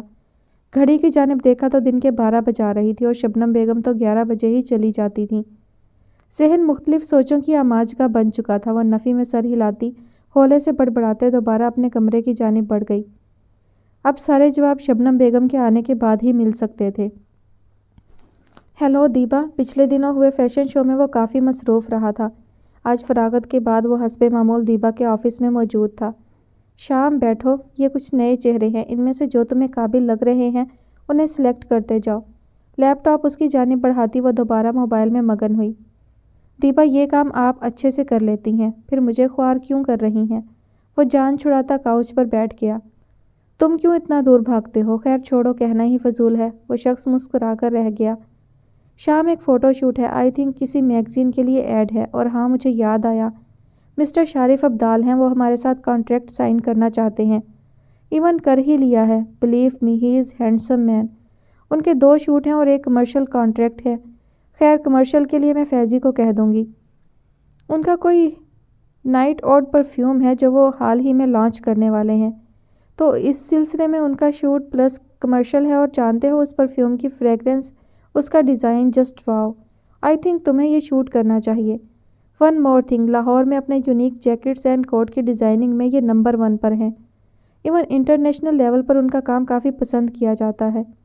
وہ ہاتھ کی حرکات کے سنگ بولتی شام کو ساری تفصیل بتانے لگی۔ یہ شارف ابدال کون؟ کیا کوئی نیا ڈیزائنر ہے؟ ابرو اچکائے اس نے دیبا کو دیکھا۔ ڈیزائنر بھی کہہ سکتے ہو، بزنس مین بھی کہہ سکتے ہو۔ وہ فرانس سے یہاں آئے ہیں بزنس کے سلسلے میں۔ فرانس میں ان کا اپنا آر پرفیوم ہاؤس ہے اور یہاں لاہور میں آر جیکٹس اینڈ کوٹ نامی برانڈ بہت وسیع رقبے پر پھیلا ہے۔ ان کے ہر میٹیریل، ہر پروڈکٹ پر آر کنندہ ہوتا ہے۔ تمہیں شاید یقین نہیں آئے، ان کے کوٹ اور جیکٹس کے ڈیزائن اتنے یونیک ہوتے ہیں کہ وہ ہر سیزن کے لیے موافق ہیں۔ یہی نہیں بلکہ یہ اپنا میٹیریل کافی جگہوں پر سپلائی کرتے ہیں، پر ڈیزائنز کمال۔ اکثر ٹاپ ماڈلز نے ان کے برانڈ کے لیے کام کیا ہے۔ تو اب آپ چاہتی ہیں میں بھی ایک آدھ کانٹریکٹ ان کے ساتھ سائن کر لوں؟ بالکل، تم پرفیوم شوٹ کے لیے ایک دم پرفیکٹ رہو گے اور ہمارے لیے فائدہ مند ہوگا کہ شارف ابدال ہماری ایجنسی کے ساتھ جڑ جائے۔ اور یہ اپنی نیو ونٹر کلیکشن بھی لانچ کرنا چاہتے ہیں، تو مجھے لگتا ہے کہ تم ایک پرفیکٹ ماڈل ہو۔ 2-4 جیکٹس میرے لیے بھی لے آنا۔ وہ دبا دبا سا مسکراتی آنکھیں سکوڑ رہی تھی۔ دیبا، آپ مجھے کتنا مکھن لگاتی ہیں۔ اگر مستحسن صاحب نے دیکھ لیا نا، وہ مجھے ایک جھٹکے سے اس آفس سے باہر پھینکیں گے اور الزام بھی مجھ پر عائد ہوگا کہ میں فلرٹ کرتا ہوں۔ وہ لب دبائے انہیں دیکھتا شرارت پر آمادہ ہوا۔ شٹ اپ بدتمیز، میٹنگ کچھ دن بعد کی فکس ہے، ٹینشن نہ لو، فی الحال تمہیں میرے ساتھ مصروف رہنا ہے۔ نو مور آرگیومنٹ۔ وہ انگلی اٹھائے تنبیہ کرتی اسے بولنے سے روک گئی تھی۔ سنو، وہ کلاس کے بعد فارغ ہوئے باہر کی جانب بڑھا جب انسٹرکٹر نے اسے روکا۔ جی سر۔ پچھلے 1 مہینے سے وہ یہاں آ رہا تھا، ایکٹنگ کی بنیادیں وہ سیکھ چکا تھا، اب دوسرے مرحلے کی جانب روانہ ہو چکا تھا۔ تمہیں کام کرنے کا شوق ہے اور میں نے دیکھا ہے تم جلدی سیکھ گئے ہو۔ جی سر، شوق بہت ہے، اسی لیے سیکھ گیا ہوں۔ ایک ڈرامہ ہے، تم اس میں کام کرنا چاہو گے؟ صاحب، ٹی وی ڈرامہ؟ عزیز شوق سے پوچھتا ان کی جانب آیا۔ نہیں، ٹی وی ڈرامہ تو نہیں ہے، ویب سیریز کہہ لو۔ Web series? وہ ہولے سے بڑبڑایا۔ تمہیں ڈرامہ میں کام کرنے کا شوق ہے نا؟ وہ 50 سالہ شخص اب عزیز کے قریب آ کر اس کے کندھے پر بازو رکھ چکا تھا۔ جی سر، بہت شوق ہے، لیکن آپ جانتے ہو نا۔ گھبراؤ نہیں، اس کی شوٹنگ یہیں ہوتی ہے، تمہیں کہیں اور جانے کی ضرورت نہیں ہوگی، بشرط یہ کہ کام پوری طرح خفیہ ہوتا ہے۔ عزیز ان کی باتوں پر حیران تو ہوا، لیکن پھر سر جھٹکے انہیں دیکھنے لگا جو اسے راہداری سے گزار کر آخری کمرے کی جانب لائے۔ وہاں کی تو دنیا ہی اور تھی۔ عزیز نے آنکھیں جھپک کر دوبارہ اس خیال کو جھٹکنا چاہا، لیکن وہ منظر سچ میں خوبصورت تھا۔ دیواروں پر پورٹریٹ موجود تھے جو بسا اوقات ایسا تاثر دیتے کہ وہ حویلی میں ہی موجود ہیں، اور بسا اوقات سڑکوں کا بھی تاثر دے رہے تھے۔ مختلف کیمرے، مختلف کاسٹیوم وہاں موجود تھے۔ یہاں ہم ویب سیریز کی شوٹنگ کرتے ہیں، تم مجھے اچھے لگے تو سوچا ایک آدھ کام تم بھی کر لو۔ صاحب، آپ کا بہت شکریہ، میں کام کر لوں گا، بھلے مجھے نوکر ہی کیوں نہ بننا پڑے، لیکن میں کر لوں گا۔ ارے نوکر کیوں، تم مین رول کر سکتے ہو، بشرط یہ کہ تم سب کچھ خفیہ رکھو۔ وہ شخص اب عزیز کو دیکھ کر گردن کھجا رہا تھا۔ صاحب، خفیہ کیوں؟ وہ اس لیے کہ حکومت کی جانب سے ہمیں لائسنس نہیں ملا، اسی لیے ہم خفیہ طور پر کام کرتے ہیں۔ خیر چھوڑو ساری باتیں، کام کرو گے؟ اس کی تیز عقاب سی نظریں عزیز کے چہرے پر ہی جمی تھی، ان میں واضح ہوتی خباثت عزیز کو بھی محسوس ہوئی، لیکن وہ لب بھینچے کھڑا رہا۔ اچھا سن۔ وہ عزیز کو خاموش دیکھ کر مزید قریب آیا تو عزیز چند قدم پیچھے ہوا۔ ارے ڈرتے کیوں ہو؟ تمہیں ڈرنے کی ضرورت نہیں ہے، میں تمہیں ڈبل پیسے دلوا دوں گا، بس تم نے میرا کام بھی کرنا ہوگا۔ کیا کام؟ عزیز کی زبان لڑکھڑائی تھی۔ مجھے خوش کر دو، میں تمہیں خوش کر دوں گا۔ اس کی بازو پر ہاتھ پھیر کر انہوں نے واضح اشارہ دیا۔ اس کی سیاہ سی آنکھیں جیسے خوف سے پھیل گئیں۔ یہ آپ کیا کر رہے ہیں؟ میں ایسا کچھ نہیں کروں گا، مجھے جانے دو یہاں سے۔ وہ چند قدم پیچھے ہٹا۔ بچے ضد نہیں کرتے، چلو آؤ۔ عزیز مزید کھسکا، لیکن اس شخص نے بازو جکڑ لیا تھا۔ میں آرام سے آفر کر رہا تھا، لیکن تم نہیں مانے۔ اپنا کام تو میں ویسے بھی کر ہی سکتا ہوں۔ لہجے میں بوند بوند ہوس محسوس کرتا عزیز چوکنا ہوا۔ وہ اسے لیے اسی کمرے کی جانب آیا۔ مختلف لوازمات سے آراستہ وہ کمرہ دیکھنے لائق تھا۔ چکا چوندھ روشنیوں نے جیسے ہر چیز کو روشن کیا تھا۔ عزیز نے بے ساختہ اس شخص کو دھکا دیا اور باہر کی جانب بھاگا۔ اس حال نما کمرے سے نکل کر وہ راہداری سے بھاگ کر آگے آیا۔ راہداری سے آگے ایک ہال تھا، پانی سر سے اونچا ہو رہا تھا، اب مزید وہ پانی میں ڈوب نہیں سکتا تھا۔ دیوار کے ساتھ کھڑے ہو کر اس نے سانس بحال کیا۔ ارد گرد کیمروں کو دیکھ کر اس نے جانچنا چاہا، لیکن راہداری کے شروع پر ایک ہی کیمرہ تھا۔ عزیز نے کیمرے کو فوکس کیا، کچھ بھی کر کے اسے کیمرے کی زد میں آنا تھا۔ عزیز نے ساری توجہ قدموں کی چاپ پر لگائی، وہ شخص مدھم قدموں سے آگے آ رہا تھا۔ اس نے وقت جانچا، وہ 6 قدم مزید لے کر اس کی جانب پہنچ جاتا۔ عزیز نے ہاتھ میں پہنی گھڑی کی جانب دیکھا، جو دیکھنے میں عام سی تھی، لیکن اس گھڑی کے سارے فنکشن جدید تھے۔ گھڑی کی پچھلی طرف سے ایک بٹن دبا کر گہرا سانس لیے وہ مڑا تھا۔ چہرے پر یک لخت بے چارگی طاری ہوئی۔ وہ چوڑے جسے والا شخص جو کچھ دن پہلے انہیں ایکٹنگ سکھا رہا تھا، وہ اصل میں شیطان صفت انسان تھا جس کے چہرے پر خباثت کی دبیز تہ جمی تھی۔ مجھے معاف کر دیں سر، میں ایکٹنگ کے لیے تیار ہوں، لیکن آپ ایسا مت کریں۔ وہ ہاتھ جوڑ کر کھڑا ہو چکا تھا، لہجے میں آئی بے بسی مقابل کے لبوں پر مسکان لائی تھی۔ بچے اتنا ڈر کیوں رہے ہو؟ کچھ بھی نہیں ہوگا۔ دیکھو، اگر کامیابی کی سیڑھی کو چھونا ہے تو کچھ قربانی تو دینی ہوگی۔ بڑے بڑے ڈائریکٹر سے تمہارا رابطہ کروا دوں گا، کہو تو ابھی ایک سے بات کروا دیتا ہوں۔ اس شخص نے جیب سے موبائل نکال کر سامنے کیا۔ نہیں، مجھے بات نہیں کرنی، مجھے یہاں سے جانا ہے۔ بچے، تیری عمر اتنی ہے نہیں جتنی تو ہمت کا مظاہرہ کر رہا ہے۔ اسی شخص نے عزیز کو کندھے سے تھام کر برابر کیا، اسے لیے کمرے کی جانب بڑھا تھا۔ عزیز اب کیمرے کی زد سے دور آ چکا تھا۔ وہ اسے لیتا آگے بڑھ رہا تھا، جبکہ عزیز آنکھوں کو سکوڑے چند قدم پر رک گیا۔ میری عمر اور اپنی عمر کا لحاظ کیا ہوتا تو شاید آج میں تجھے زندہ چھوڑ دیتا۔ عزیز نے اس شخص کا بازو کندھے سے ہٹا کر مروڑا۔ کایا پلٹ ہوتی دیکھ وہ شخص بھی چونک گیا۔ کیا بکواس ہے، کون ہو تم؟ اس شخص کی سفید چندیا پر پسینہ نمودار ہوا تو وہ استہزائیہ سا مسکرایا۔ میں وہ ہوں جس کی کوئی پہچان نہیں۔ مجھے تم ایک گمنام ستارہ بھی کہہ سکتے ہو اور ایک روشن ستارہ بھی کہہ سکتے ہو۔ میں اس ملک کا ایک عام سا مجاہد ہوں جو اپنا حق اس زندگی میں ادا کرنا چاہتا ہے، تاکہ کل اپنے اللہ کے سامنے کھڑے ہونے پر مجھے شرمندگی نہ ہو۔ عزیز نے ایک زوردار پنچ اس کے منہ پر مارا۔ بھاری ہاتھ کی مضبوطی نے اس شخص کا جبڑا ہلا دیا تھا۔ اللہ پاک کہتا ہے ظلم کرنے والوں کو معاف کر دو، اس کا بدلہ میں لوں گا، لیکن تجھ جیسے ظالم شیطانوں کو معاف تو ہرگز نہیں کرنا چاہیے۔ اس نے ایک زوردار کک سینے پر ماری۔ روشن سیاہ آنکھوں میں شفافیت ابھری، ایک جنون خیزی جب وطن کا فرض آنکھوں میں سمٹ آیا تھا۔ جبڑے تن چکے تھے۔ دیکھو، میں کچھ نہیں کر رہا تھا، یہ بس ایک مذاق تھا، مجھے چھوڑ دو۔ عزیز نے جیب سے ایک سلور ٹیپ نکالی جو دیکھنے میں عام تھی، لیکن اس کی کیپیسٹی عام ٹیپ سے کہیں زیادہ تھی کہ وہ چاہ کر بھی اپنا منہ آزاد نہ کروا پاتا۔ ٹیپ کا ایک حصہ اس نے جھٹکے سے منہ پر چپکایا۔ تمہارا مذاق اب میں بناؤں گا کہ ساری دنیا تم سے عبرت حاصل کرے گی۔ تم جیسے جانوروں کو جینے کا حق حاصل نہیں ہے۔ تم وہ ہو جس نے کئی بچوں کو خواب اپنی ہوس میں رون دیے۔ تم وہ ہو جس نے کئی گھر کے چراغ بجھا دیے، کئی لوگوں کے نوالے چھین لیے۔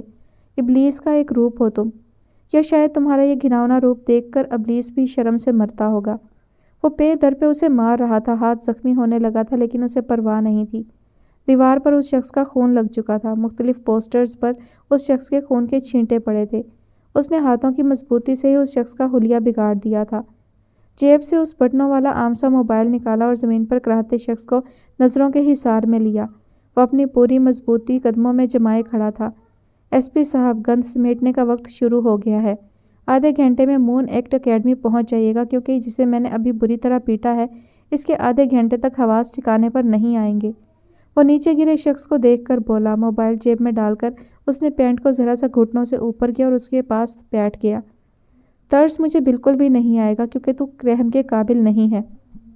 میں جانتا ہوں تو ایک چھوٹی مچھلی ہے اور چھوٹی مچھلی کو جھٹکے میں مارا جاتا ہے، لیکن میرا طریقہ ذرا الگ ہے۔ تجھے مارنے کی پریکٹس کروں گا تو بڑی مچھلی کے گلے میں کانٹا آسانی سے لگا سکوں گا، اور میرا ایک اصول بھی ہے کہ اپنے ہر دشمن کو ایسے تڑپا کر مارو کہ آپ کے دل میں کوئی کسک باقی نہ رہے کہ میں اسے آخری وقت تک تڑپا نہیں پایا۔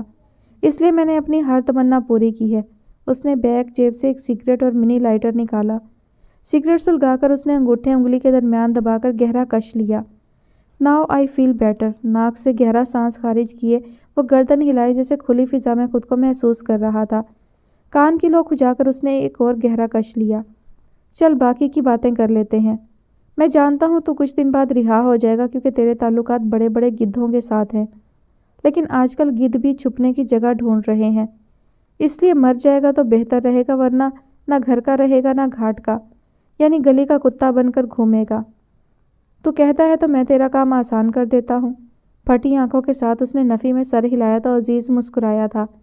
ابے بڈھے کاہے کو گردن نہ میں ہلاتا ہے، ایک ویب سیریز تو اپن کے ساتھ سائن کر ہی چکا ہے، دوسری اوپر جا کر لینا۔ پیور ٹپوری والے انداز میں بول کر اس نے گلے پر دباؤ بڑھایا۔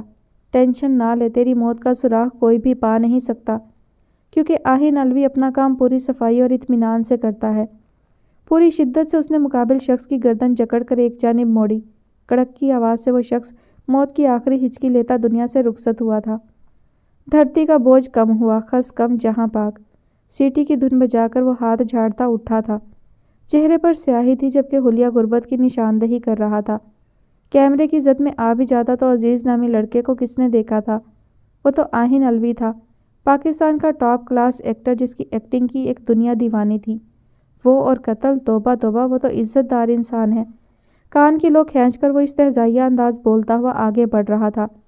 چند منٹ بعد ایس پی صاحب اور ان کے کارندوں نے یہ گند سمیٹ کر ہی کوڑے دان میں ڈالنا تھا۔ مشل کو کیا بتایا ہے؟ شارف ابدال پہنچ چکے تھے، یعنی انہیں خبر ہو چکی تھی کہ مشل الوی پریشان ہے۔ وہ حقیقت جو اسے بہت پہلے پتہ ہونی چاہیے تھی، وہ بنا سہمے ان کے سامنے اکڑ کر کھڑی ہوئی۔ شارف ابدال نے سختی سے ریشمی گولڈن بال مٹھی میں جکڑ کر مہتاب کو اپنے قریب کیا۔ اتنی دیدہ دلیری، اتنی ہمت مہتاب الوی، اپنی اوقات بھول رہی ہو تم۔ انہوں نے بالوں کو جھٹکا دے کر مزید قریب کیا۔ وہ درد سے سسکی لیکن لبوں پر دل خراش مسکراہٹ امڈ آئی۔ اوقات بہت اچھے سے یاد ہے، لیکن مجھے میرے اللہ پر پورا یقین ہے، میں نے اپنے حصے کا کام کیا ہے، باقی کام میرا اللہ کرے گا۔ میں تو برباد ہو چکی ہوں، لیکن میں مشل کو برباد نہیں ہونے دوں گی۔ وہ نفی میں گردن ہلائے کپکپاتی جبین کے ساتھ بولتی شارف ابدال کے لبوں پر استہزائیہ مسکراہٹ لائی۔ جانتی ہو، عہد بال بال بچا ہے۔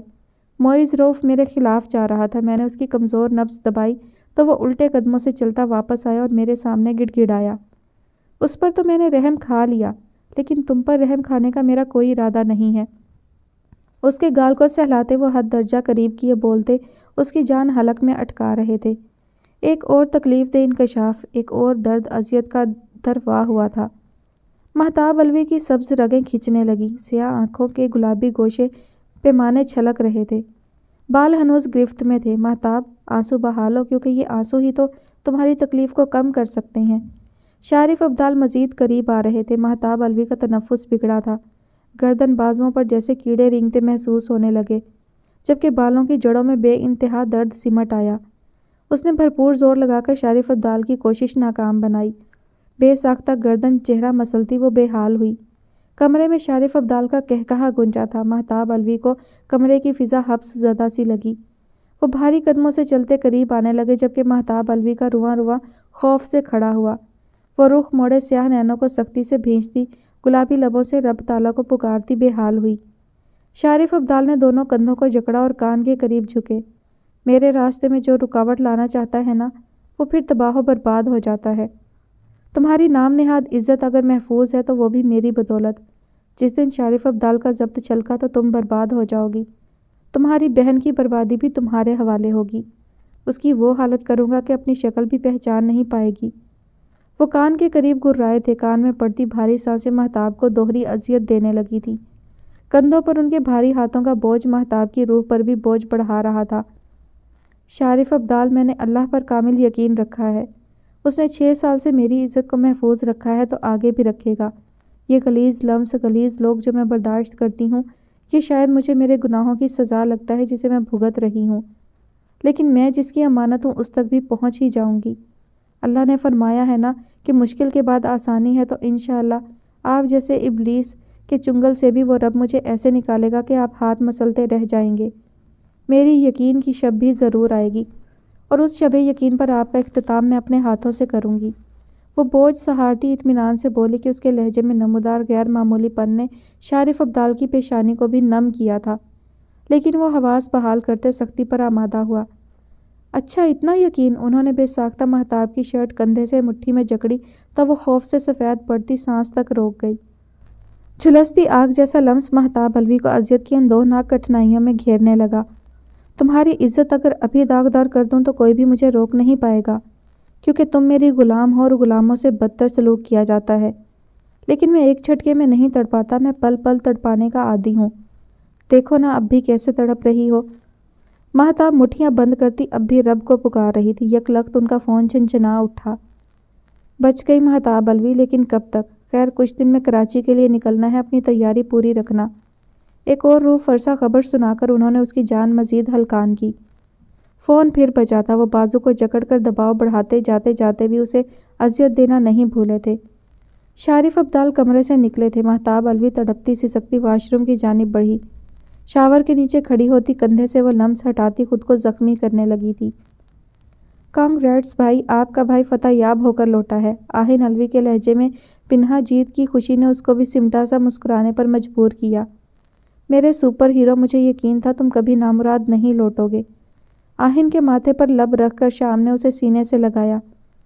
وطن کے ہر دشمن کی موت پر میں تمہیں سیلوٹ کروں گا، اور معاملے میں تم مجھے روک نہیں سکتے۔ شام نے دور ہو کر اسے سیلوٹ کیا تو وہ جھینپ سا گیا۔ بھائی، یہ تو اللہ پاک کا کرم ہے جو اس نے مجھے اس قابل بنایا۔ میری سوچوں کا رخ بدل دیا گیا، مجھے وہ اوجھل شے دکھائی جو باقی دنیا سے اوجھل تھی۔ شاید میں اللہ کا خاص بندہ ہوں، تبھی وہ مجھے ظاہر ہو گئی۔ بالکل، تم اللہ پاک کے خاص بندے ہو، تبھی تو یہ ممکن ہوا کہ آہن الوی وطن کی حفاظت میں اپنا حق ادا کر رہا ہے، پھر بے شک گمنام رہ کر کرے۔ شام کا کندھے پر رکھا ہاتھ آہن الوی کو ایک انعام کی مانند لگا تھا۔ یہ سب آپ کی بدولت ممکن ہے، آپ ہیں تو میری پہچان ہے۔ نہیں آہن الوی صاحب، آپ کی پہچان سعادت الوی کی بدولت ہے۔ شام کو شام ہی رہنے دو، اپنا باپ نہ بناؤ، وہ شرارت امیز انداز میں کہتا آہن کو بھی جھینپنے پر مجبور کر گیا تھا۔ مہتاب کیا کر رہی ہو؟ مشل الوی کو خلاف توقع اپنے کمرے میں دیکھ کر مہتاب کی حیرت بجا تھی۔ حیرت و علم میں گھری وہ مشل الوی کو دیکھ رہی تھی جو گھریلو اولیے میں سنہری بالوں کو کیچر میں جکڑے ٹراؤزر شرٹ میں ملبوس تھی۔ کیا ہوا؟ تمہارا چہرہ اتنا سرخ کیوں ہو رہا ہے؟ اس کا متورم چہرہ دیکھتی مشل بھی چونکی۔ کچھ نہیں، بس طبیعت ٹھیک نہیں۔ تم بتاؤ، کچھ کام تھا؟ وہ بیڈ پر بیٹھی چہرے پر ہاتھ پھیر کر سیدھی ہوئی۔ گلاب بدن تپش زدہ تھا، سیاہ آنکھوں کے گوشے اب بھی ہلکے سے سوجن زدہ تھے۔ ہاں، میں تمہارے ساتھ لاؤنج میں بیٹھنا چاہتی تھی۔ مشل کے لفظ اس کے چہرے سے میچ نہیں کر رہے تھے۔ مہتاب ٹھٹک کر رہ گئی۔ شیور، میں فریش ہو کر آتی ہوں۔ ہاں آ جاؤ، پھر بریک فاسٹ بھی اکٹھے کر لیں گے۔ خلاف توقع وہ مان گئی تھی۔ مہتاب کسل مندی سے اٹھ کر واش روم کی جانب بڑھی۔ وہ فجر پڑھ کر سوئی تھی۔ رات بھر ہوئی بخار کی تپش نے اسے بے حال کر دیا تھا، لیکن وہ مشل کو بھی ٹالنا نہیں چاہتی تھی۔ سیاہ لباس بدل کر وہ سادہ چہرے کے ساتھ نیچے کی جانب بڑھی۔ مشل لاؤنج میں ہی موجود تھی۔ بوا کو اس نے کافی اور بوائل ایگ کا کہا تھا۔ مشل کا ناشتہ پورج اور گرین ٹی پہلے ہی سینٹرل ٹیبل پر موجود تھا۔ وہ سانس بحال کرتی کاؤچ پر بیٹھ گئی۔ مشل نے اس کا چہرہ دیکھ کر ٹی وی آن کیا تو مہتاب بھی خاموشی سے بیک سے ٹیک لگا کر آنکھیں موند گئی۔ بخار نے مکمل نقاہت طاری کر دی تھی، لیکن وہ محض مشل کے کہنے پر یہاں موجود تھی۔ تم نے کہا تھا کہ میرا نکاح ہو چکا ہے۔ مشل کی مدھم پر اسرار سی آواز گونجی تو مہتاب سیدھی ہوئی، چہرے پر گھبراہٹ نمودار ہوئی۔ گھبراؤ نہیں، آرام سے جواب دو، شارف آج مصروف ہیں۔ مشل کی غیر متوقع بات پر وہ حیرت سے گنگ ہوئی۔ ہاں، جب تم 5 سال کی تھی اور آہن 8 سال کا تھا، بابا نے تمہارا نکاح کر دیا تھا۔ دادا چاہتے تھے کہ بابا اور چچا اپنا رشتہ مضبوط کر لیں، اسی لیے بابا نے حامی بھری تھی۔ مام نے مجھے یہ بات کیوں نہیں بتائی؟ وہ اب بھی چینل سرچنگ میں مصروف تھی، کیونکہ مام تمہیں کبھی اس شخص کے ساتھ رخصت نہیں کرنا چاہتی تھی۔ رخصت تو میں اب بھی نہیں ہونا چاہتی۔ مشل کے سپاٹ لفظوں نے مہتاب کو ساکت کیا۔ پھیلی آنکھوں سے وہ مشل کا سرد سا چہرہ دیکھ رہی تھی۔ 6 سالوں میں یہ پہلی بار تھا جب وہ اس کے ساتھ گفتگو کی نشست جما کر بیٹھی۔ 6 سال پہلے جب وہ بیمار پسمردہ سی ہاسپٹل کے بیڈ پر لیٹی تھی، مشل الوی تب بھی غم بانٹنے نہیں آئی تھی، لیکن آج وہ اس کے ساتھ بیٹھی تھی۔ گفتگو کا موضوع بھی آج شاید اسی کی ذات تھی، تبھی یہ کایا پلٹ ہوئی تھی۔ مشل پلیز کچھ ایسا ویسا مت کرنا پلیز، وہ نقاہت کے باوجود دل برداشتہ سا بولی۔ مشل نے کاٹدار نظر اس پر ڈالی اور دوبارہ ٹی وی پر نظر جمائی۔ Whatever, I don't like him. تو میں کیسے اس کے ساتھ نکاح میں بندھی رہوں؟ اور سب سے حیرت والی بات، مام ڈیڈ نے کبھی ذکر نہیں کیا، تو میں کیسے مان لوں کہ میں اس شخص کے نکاح میں ہوں؟ کوئی پیپرز، کوئی ثبوت ہے؟ مہتاب گردن جھکائے انگلیاں مسلتی تلخ سا مسکرائی۔ میرے پاس کوئی ثبوت نہیں ہے، لیکن میں اتنا ضرور کہوں گی کہ میں لاکھ بری سہی، لاکھ جھوٹی سہی، لیکن میں نکاح کے معاملے میں جھوٹ نہیں بول سکتی۔ تم بے شک مجھ سے نفرت کرو، لیکن میں تم سے آج بھی محبت کرتی ہوں، کیونکہ اس گھر میں واحد رشتہ جو مخلص ہے وہ شاید تمہارا ہے۔ مشل کا ہاتھ ساکت رہ گیا۔ تعجب سے اس نے مہتاب کا چہرہ دیکھا، جس پر واضح سچائی کی روشنی مشل کو محسوس ہو رہی تھی۔ جانتی ہو اللہ نے مجھے ایک ہنر دیا تھا، شاید میری زبان کے بدلے مجھے یہ نعمت عطا کی گئی کہ میں چہرے پڑھ لینے کا ہنر رکھتی تھی۔ شاید اب بھی رکھتی ہوں، لیکن اب میں اس ہنر کو کبھی استعمال نہیں کرنا چاہتی، کیونکہ یہاں سب چہرے سیاہ ہیں، سب فریب میں لپٹے ہیں، پھر ایک جیسے چہرے پڑھ کر کیا حاصل ہوگا؟ لیکن مشل، میں نے تمہارا چہرہ پڑھ لیا تھا، میں بہت پہلے جان چکی تھی کہ تم کم از کم مجھ سے نفرت نہیں کرتی۔ تم اس سب کا حصہ کبھی نہیں بن سکتی، کیونکہ تمہاری منزل یہ ہے ہی نہیں۔ تمہیں تو آسمان کو چھونا ہے، اور آسمان کو چھونے والے گندگی میں قدم ہرگز نہیں رکھتے۔ تم پاک ہو، تمہیں پاکیزگی کی منزل پا لینی ہے۔ آج 6 سال بعد اس لڑکی کو مہتاب سے خوف محسوس ہوا تھا۔ 6 سال بعد مشل الوی کو اپنا رواں رواں سن محسوس ہوا۔ شٹ اپ، میں کیا ہوں کیا نہیں تم کیسے جان سکتی ہو؟ جھوٹ مت بولو۔ وہ کانپ کر بولتی مہتاب کو مسکراہٹ دے گئی۔ اگر اتنے ہی چہرے پڑھنے کا ہنر رکھتی ہو تو اپنا پڑھ لو، شاید تمہیں اپنی ناشکری کا احساس ہو جائے۔ میری بات فی الحال چھوڑ دو مشل، خود کو بچا لو، خدارا آہن کو تلاش کر لو۔ شٹ اپ، فضول مت بولو، مجھے آہن نامی اس شخص میں کوئی دلچسپی نہیں۔ مجھے اب بھی یاد ہے مجھے کیسے مارتا تھا، میرے بال کھینچ کر مجھے نیچے گرا دیتا تھا۔ میں اس دنیا میں سب سے زیادہ نفرت تمہارے بعد اس سے کرتی ہوں۔ مہتاب سن بیٹھی، اس کا چہرہ دیکھتی رہ گئی۔ مہتاب نے مشل کا چہرہ غور سے دیکھا، وہ ہلکی سی آنکھیں سکوڑ کر اس کا گلابی چہرہ دیکھنے لگی۔ مشل، تم جھوٹ بول رہی ہو۔ کئی لمحے بعد وہ تلخ سا مسکرائی۔ مشل نے تعجب سے ابرو اٹھائی، ہونٹ سکیڑے نتنے پھلائے۔ اس نے مہتاب کی سیاہ آنکھوں کو گھورا جو اس پر ہی جمی تھی، جو سیاہ ہو کر بھی چمک سی رہی تھی، جیسے ان آنکھوں میں نمی موتی بن گئی ہو۔ مشل نے رخ موڑ کر اپنی توجہ ٹی وی کی جانب کی۔ یک لخت وہ چونکی تھی۔ یقینی طور پر وہ چونک ہی تو گئی تھی۔ اتنی جلدی کیسے اور کیوں کر ممکن ہو گیا تھا؟ آہن، اس نے آنکھیں پھاڑ کر ٹی وی کو گھورا۔ یہ کیسے؟ مشل کی بڑبڑاہٹ پر مہتاب نے بھی سامنے اسکرین کو دیکھا۔ سیاہ نین حیرت کی آماجگاہ بن گئے۔ آہن الوی اسکرین پر اپنی شاندار شخصیت کے ساتھ موجود تھا۔ وہی نقوش تھے، وہی سیاہ چمکدار براؤن تاروں والے ریشمی بال تھے۔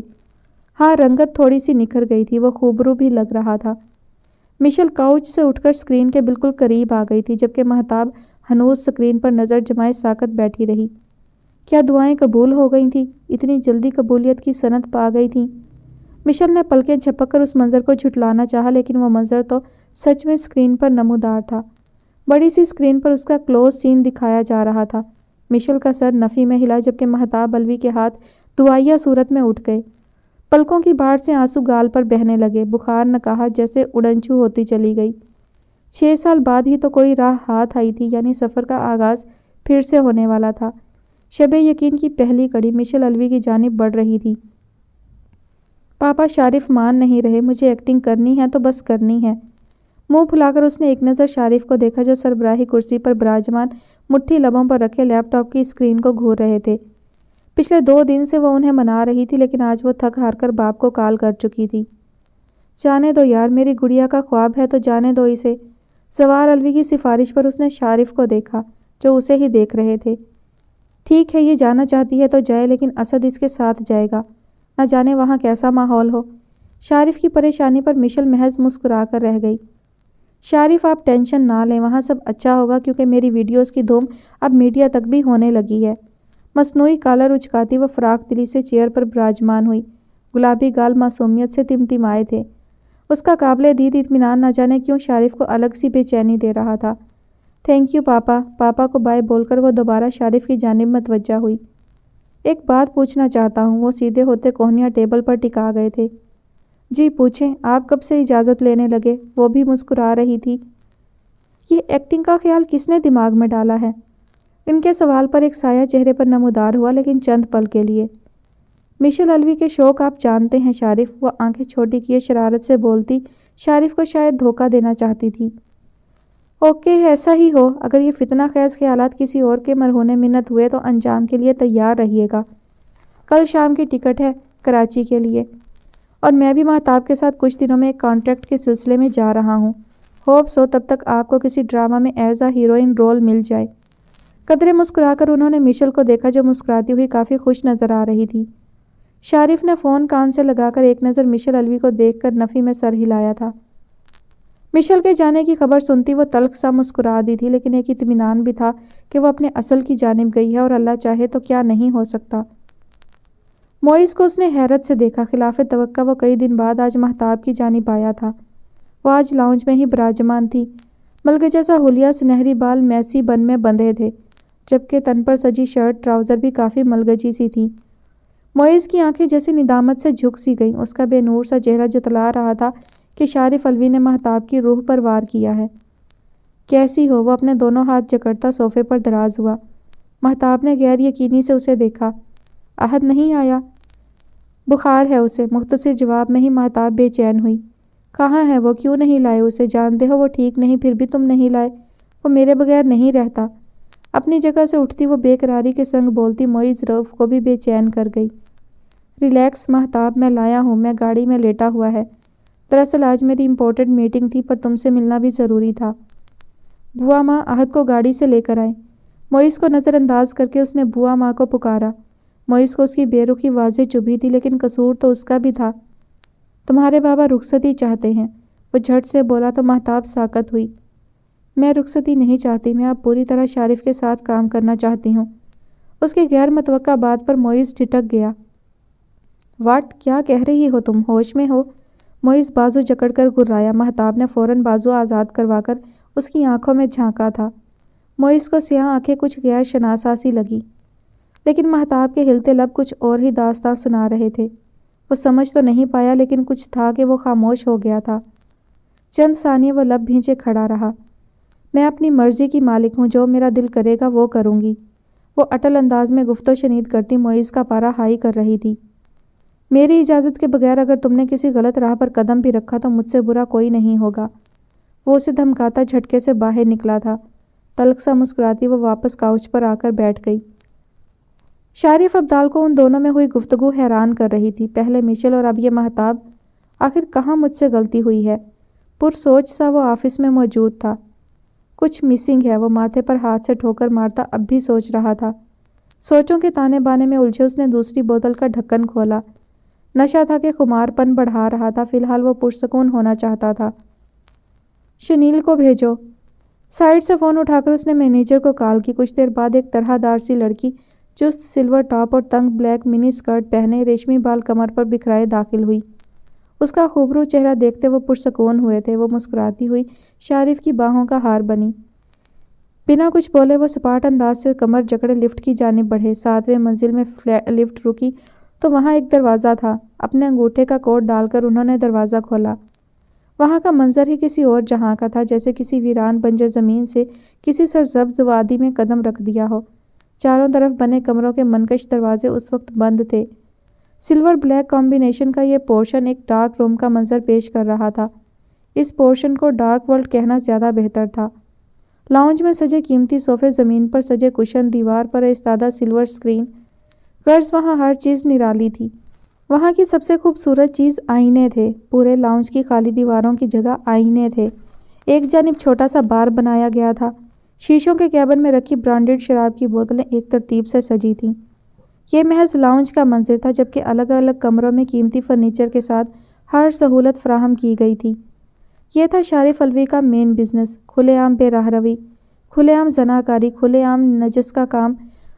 یہ پورے پورشن ایک طرح سے باہر ممالک کے قیمتی ڈاک رومز کی مانند تھا، جہاں حرام فعل بڑی دیدہ دلیری سے کیا جاتا تھا اور فلمایا جاتا تھا۔ شارف الوی نے یہاں ہم جنس پرستی کا ایسا اڈا کھولا تھا کہ کہیں بھی اس کا سراغ نہیں مل سکتا تھا۔ یہاں ہر طرح کی آزادی انہیں فراہم کی جاتی تھی۔ ٹاپ ماڈلز کی پرائیویٹ شوٹ یہیں ہوتے تھے، اور جیکٹس اینڈ کوٹس کی 7ویں منزل باہر کی دنیا کے لیے محض ایک بند دروازے کی طرح تھی، جس کا منظر کوئی بھی نہیں دیکھ سکتا تھا۔ شنیل نے مسکرا کر شارف کو دیکھا، جو اب کچھ حد تک پرسکون تھے۔ ان کے کندھے پر اس نے ہاتھ رکھا تو وہ اس کی جانب متوجہ ہوئے۔ شنیل کو کاؤچ پر بٹھاتے وہ اس کے وجود میں مکمل طور پر گم ہو چکے تھے۔ کراچی کے ایئرپورٹ پر کھڑے ہو کر اس نے دونوں باہیں پھیلائیں۔ ویلکم کرو آہن الوی، تم سے چھٹکارا پانے میں آ پہنچی ہوں۔ لبوں کو سرسراتی وہ سبز چمکتی آنکھوں سے باہر کا منظر دیکھ رہی تھی۔ شارف نے اس کے لیے یہاں فلیٹ بک کروایا تھا۔ باہر ڈرائیور موجود تھا۔ اپنے نام کی نیم پلیٹ دیکھ کر وہ ڈرائیور کی جانب بڑھی۔ بیک سیٹ سے ٹیک لگا کر بوچھل سانس ہوا کے سپرد کی۔ اسد کو اس نے بہت مشکل سے روکا تھا۔ یہ اس کی جنگ تھی، اسے اکیلے لڑنی تھی۔ اسے اس بے نام انجان رشتے سے آزادی چاہیے تھی۔ کراچی کی سڑکیں دیکھتی وہ مکمل باہر کے مناظر میں گم رہی۔ کتنے ہی زخم، کتنی ہی تلخ یادیں پردہ کے اسکرین پر ابھرنے لگی۔ سب بری یادوں میں وہ سانولا سا آہن الوی موجود تھا۔ یہاں آنے تک وہ اس کی سب انفارمیشن نکال چکی تھی۔ اسے حیرت ہوئی تھی کہ وہ کئی ڈراموں میں مین لیڈ رول کر چکا تھا، پر وہ اس کی نگاہ سے اوجھل تھا۔ کیا اس میں بھی کوئی مصلحت تھی، یا پھر وہ دنیا سے اتنی بے خبر اپنی زندگی جی رہی تھی؟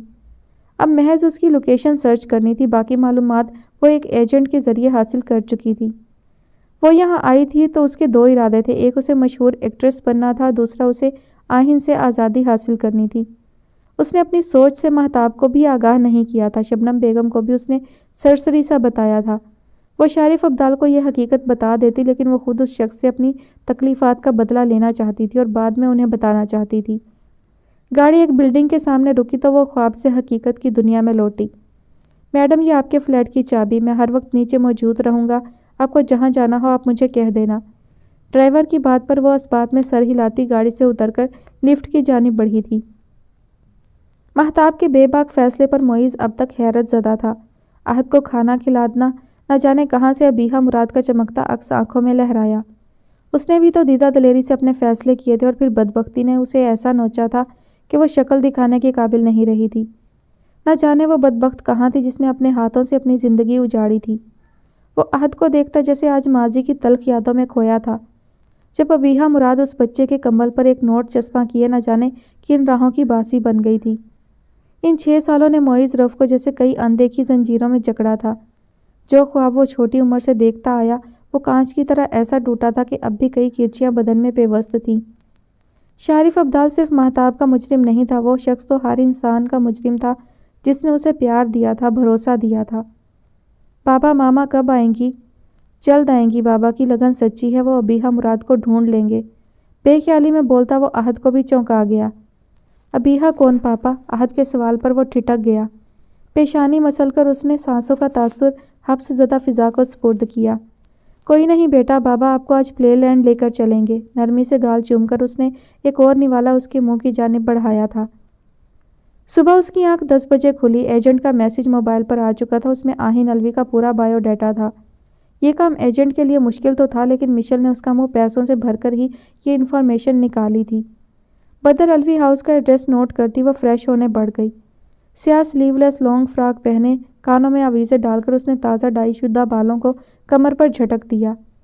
ویٹ کرو آہن الوی، میں آ رہی ہوں تمہارے پاس، کچھ حساب لینے، کچھ حساب چکانے۔ مشل الوی سے نکاح کی سزا تو تمہیں ملنی ہی چاہیے۔ لبوں پر تیز اناری رنگ بکھیرتی وہ اپنی تیاری کو تنقیدی نگاہوں سے دیکھتی آئینے سے ہٹی۔ وہ ہر ہتھیار آزما کر آہن الوی سے سامنا چاہتی تھی، اسے جتانا چاہتی تھی کہ وہ اس رشتے کو ختم کرنے کے لیے کتنی ایکسائٹڈ ہے۔ وہ آج اس شخص کے چہرے پر اڑتی رنگت دیکھنا چاہتی تھی۔ اسے وہ منظر یاد آیا جب وہ اسکرین پر ایکٹنگ کرتا دل فریبی سے مسکرا رہا تھا۔ اس کے سمٹے بال، اس کی مسکراہٹ کتنی مکمل تھی، جو مشل الوی کو بے چین کر گئی تھی۔ باریک سا دوپٹہ خلاف توقع اس نے شانے پر ٹکا دیا۔ بلیک ہینڈ بیگ تھام کر وہ فلیٹ لاک کر کے نیچے کی طرف بڑھی تھی۔ صد شکر ہے آج آہن بھیا جلدی چلے گئے۔ اجو بھیا کی شکر گزاری پر سدرا مسکرا کر رہ گئیں۔ اجو اور آہن میں نہ جانے کیوں خدا واسطے کا بیر تھا، دونوں ساتھ نظر بھی آتے تھے اور دشمنوں کی طرح لڑتے بھی تھے۔ واچ مین کی آواز لاؤنج میں ابھری تو سدرا بیگم حیران ہوئی۔ اجو ذرا دیکھو یہ واچ مین کیوں بول رہا ہے؟ انہوں نے اجو کو کہا جو بھرے ہاتھوں سے شیلف سمیٹ رہا تھا۔ رکو میں دیکھتی ہوں۔ وہ کباب پلیٹ میں رکھتی باہر کی طرف بڑھی۔ ہلکے گلابی شلوار سوٹ میں دوپٹہ سر پر ٹکا کر وہ باہر آئی۔ کیا ہوا، کون آیا ہے؟ بدر الوی کو دیکھ کر انہوں نے واچ مین سے پوچھا۔ میم باہر ایک لڑکی آئی ہیں، کہہ رہی ہیں آہن الوی سے ملنا ہے۔ انہوں نے بدر الوی کو دیکھا جنہوں نے تعصب سے سر ہلایا تھا۔ یہ روز کا معاملہ تھا، اس گھر کا سب سے بڑا ٹھرکی، سب کا سر درد، سب کو اپنے کاموں سے زچ کرنے والا واحد آہن الوی تھا، جو روز کوئی نہ کوئی لڑکی اٹھا کر گھر بھیج دیتا تھا۔ بقول اس کے اسے شادی کرنی تھی، لیکن پسند بھی ماں کو کروانی تھی۔ بلا کر لاؤ دیکھو کون ہے۔ واچ مین کو جانے کا کہہ کر انہوں نے کمرے کی طرف نظر دوڑائی جہاں سعادت الوی آرام فرما رہے تھے۔ ابو جی دعا کیجیے گا بس سعادت باہر نہ آئیں ورنہ معاملہ بگڑ جائے گا۔ پریشان نہ ہو، وہ آرام کر رہا ہے، نہیں آئے گا باہر۔ ان کی حوصلہ افزائی پر سر ہلا کر انہوں نے لاؤنج کے دروازے کی طرف دیکھا تو نظر نے وہاں سے ہٹنے سے انکار کر دیا۔ فضا ساکت ہوئی تھی جبکہ بدر الوی صاحب اپنی طبیعت کے باوجود کرسی سے اٹھ کھڑے ہوئے۔ سدرا بیگم کی آنکھوں میں ماضی کی کرچیاں ابھرتی چبھن پیدا کرنے لگیں۔ وہ بے ساختہ آگے بڑھی، کئی تلخ باتیں، کئی بدنما حادثے آنکھوں میں رونما ہوتے مدغم بھی ہونے لگے، لیکن وہ رکی نہیں۔ وہ مشل الوی کے روبرو جا کر کھڑی ہو گئی، جس کے چہرے پر بیزاری تھی، جیسے وہ یہاں آنا نہ چاہتی ہو، لیکن سبز بھنورا آنکھوں میں ستائش بھی تھی۔ انہوں نے کانپتے ہوئے ہاتھ سامنے کیا۔ وہ مشل کے چہرے کو چھونے کے لیے ہمت جمع کرنے لگی۔ مشل نے تعجب سے انہیں دیکھا اور پیچھے بدر الوی کو دیکھ کر وہ ٹھٹک گئی۔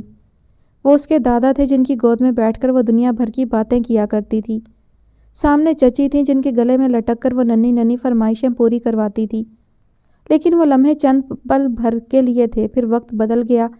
وہ رشتوں سے دور ہو گئی اور پھر اس گھر سے دور ہوئی تو وہ سب بھول گئی۔ لیکن آج بدر الوی کو دیکھ کر دل چاہا وہ ان کی نرم شفقت بھری چھاؤں میں جا کر ان کے سینے سے جا لگے۔ مشل ہونا، انہوں نے تصدیق چاہی تو وہ چہرے پر سپاٹ پن لاتی اس بات میں سر ہلا گئی۔ انہوں نے بے ساختہ مشل کو سینے سے لگایا تو وہ ٹھٹکی، دھڑکن بڑھ گئی، جبکہ مساموں سے پسینہ پھوٹ پڑا۔ اسے لگا تھا وہاں اس کا استقبال نفرت آمیزی سے کیا جائے گا، اس سے وجہ پوچھی جائے گی اور وہ نفرت سے اپنے آنے کی وجہ بتائے گی، پھر رشتہ ختم ہونے کی بات کرے گی۔ لیکن یہاں تو سب الٹ تھا۔ اس کی چچی اسے سینے سے لگائے کھڑی تھی۔ مجھے میرے اللہ پر یقین تھا، اللہ کچھ نہ کچھ ضرور ایسا کرے گا کہ میرے آہن کی اصلی حقدار اس در تک ضرور آئے گی۔ میری دعائیں رنگ لے آئیں۔ ابو جی دیکھے نا، مشل آ گئی، میری بیٹی آ گئی۔ اس کی پیشانی چومتی وہ فرتے جذبات سے بولی تو مشل الوی کو لگا اس کا دل سن ہو گیا ہے۔ بنا کسی غرض کے، بنا کسی نفرت کے وہ اسے تھامتی اندر لائیں۔ وہ بے جان مورت بنتی شاندار لاؤنج کے درمیان آ کر کھڑی ہوئی۔ بیٹھو، میں تمہارے چچا کو بلاتی ہوں۔ اسے نفیس سے کاؤچ پر بٹھاتی وہ مڑی تھیں۔ چچی رکیں، مجھے آپ سے کچھ کہنا تھا۔ سدرا بیگم دوبارہ مڑی۔ بولو بیٹا۔ ارے میں بھی کتنی بھلکڑ ہوں، تم سے کھانے وغیرہ کا پوچھا ہی نہیں۔ کیا پیو گی؟ رکو میں جوس منگواتی ہوں۔ مشل نے متعجب ہو کر انہیں دیکھا۔ وہ کتنی نرم دل تھیں۔ کیا وہ جس کام کے لیے یہاں آئی تھی وہ یہ کام کر لیتی؟ لیکن اسے کرنا تھا، وہ اس توق کو گلے میں لٹکا کر نہیں پھر سکتی تھی۔ چچی پلیز رکیں، یہ کچھ پیپر ہیں، میں یہاں کھانے پینے نہیں آئی، ایک کام تھا جو انجام دینا تھا۔ دیر ہو گئی لیکن یہ کام سر انجام دینا بھی ضروری ہے۔ وہ بیگ کی جانب جھکتے مسلسل بولتی انہیں حواس باختہ کر رہی تھی۔ انہوں نے بدر الوی کو دیکھا جو کچھ پریشان تھے۔ اس نے پیپر نکال کر ان کے ہاتھ پر رکھ دیے۔ یہ خلا کے پیپرز ہیں، میں انجان تھی کہ میری قسمت کا فیصلہ میری نادانی میں کر دیا گیا، لیکن یہ بھی ضروری تھا کیونکہ میرے اور آپ کے بیٹے کے راستے جدا تھے، جدا ہیں اور جدا ہی رہیں گے۔ وہ نرم تاثرات چہرے پر سجائے مکمل مطمئن تھی، لیکن اندر چلتی جنگ گواہ تھی کہ یہ پیپر ان کے ہاتھ میں تھماتے کتنے دھماکے دل کی دنیا میں ادھم مچانے لگے۔ یہ کیا؟ ایسا کیسے؟ نہیں مشل بیٹا، ایسے نہیں کرتے، دیکھو آرام سے بات کریں گے، ایسے جلد بازی میں فیصلہ نہیں کرتے۔ ابو جی آپ سمجھائیں نا، ابھی تو آئی ہے، آہن سے تو مل لے، پھر کوئی فیصلہ کریں گے۔ بھابھی زوار بھائی سے بات کریں گے۔ مشل سے ضبط کرنا مشکل لگا، خون کی کشش تھی یا پھر کئی عرصے بعد ہوئی ملاقات کی تشنگی، وہ اپنی کیفیت سمجھ ہی نہیں پا رہی تھی۔ سدرا بیگم کا بوکھلایا انداز پشیمانی میں مبتلا کر رہا تھا۔ چچی میں نہیں جانتی دادا کو کیا بے اعتباری تھی جو میرا نکاح بنا میری عمر کا لحاظ کیے کروا دیا گیا، اور ستم بالائے ستم نکاح تو چلو ٹھیک کروا دیا تھا، مجھے اس حقیقت سے بھی کئی سال اوجھل رکھا گیا۔ میں شکر گزار ہوں کہ مہتاب نے مجھے اس حقیقت سے روشناس کروا دیا، ورنہ گمراہی میں جیتی نہ جانے کتنے عرصہ یہ توق گلے میں باندھے رکھتی۔ مہتاب؟ سرسراہٹ سی سدرا بیگم کے لبوں سے نکلی تھی۔ نازک سی سیاہ آنکھوں والی پری کا عکس آنکھوں میں چھم سے لہرایا۔ وہ کیسی ہے؟ مشل کے ہاتھ تھامتی بے قراری سے وہ گویا ہوتی اسے پل پل آزما رہی تھی۔ وہ ٹھیک ہے، آپ یہ پیپر آہن کو دے دیجئے گا، اسے کہیے جلدی سائن کر دے، میں کراچی میں ہی ہوں، براہ مہربانی کوئی تماشا نہیں کیجیے گا۔ وہ بیزاری سجائے کھڑی تھی جبکہ سدرا بیگم دل برداشتہ سی اس کا موہنا چہرہ دیکھتی رہی۔ سبز گہری آنکھوں میں اب بھی معصومیت تھی۔ انہیں وہ آج بھی 13-14 سال کی مشل الوی لگی جو ان سے فرمائشیں کرتی نہیں تھکتی تھی۔ اجازت دیجیے چچی، اللہ حافظ۔ بیگ کندھے پر ڈال کر وہ دل کے ہاتھوں مجبور ہو کر دادا کے قریب آئی، ان کا ہاتھ زبردستی اٹھا کر چوما۔ آپ مجھے بہت عزیز ہیں دادا، لیکن آپ نے میری زندگی کا بھیانک فیصلہ کر کے اچھا نہیں کیا۔ ان کا ہاتھ اپنے سر پر پھیرتی وہ کندھے پر بیگ لٹکائے نکلتی چلی گئی۔ ایک تمکنت اس کی چال میں، لیکن محض پچھلی جانب سے دیکھنے والا سمجھ رہا تھا کہ وہ اکڑ کر چل رہی ہے، لیکن نرم گلابی گالوں پر بہتے آنسوؤں میں دل دکھانے کی اذیت چمک اٹھی تھی۔